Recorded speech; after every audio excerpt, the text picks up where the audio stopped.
Josué Yokopi.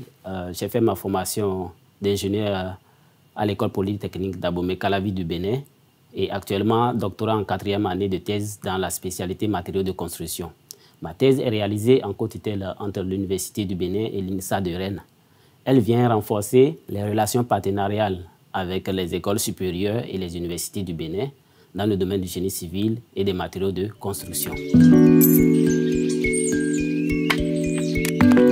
Quand j'étais enfant, j'habitais dans un logement communément appelé dans mon pays Tata, dans lequel il ne faisait ni trop chaud ni trop froid, malgré le changement de climat à l'extérieur de mon fameux Tata.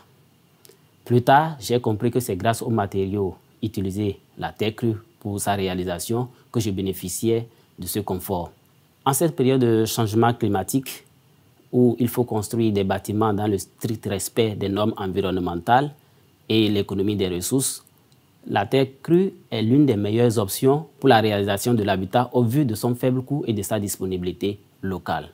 Le problème de la terre crue est que c'est un matériau sensible à la fissuration.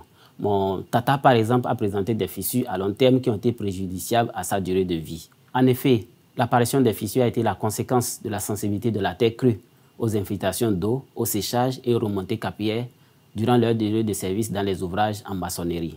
Ma thèse porte sur l'étude multi-échelle de l'impact des déformations différées sur le comportement des briques de terre stabilisées ou compressées.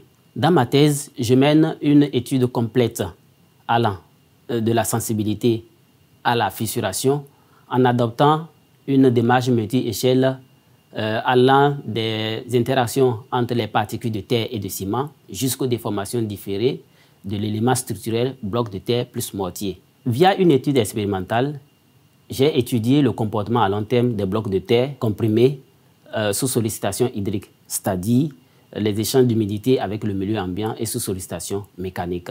La maîtrise des mécanismes de durabilité des ouvrages va au-delà du bloc de terre, d'où l'importance de passer à une échelle réelle par l'instrumentation d'une paroi de mur avec des capteurs d'humidité, de suivi des déformations et des moyens de détection non destructive par corrélation d'images et d'émissions acoustiques.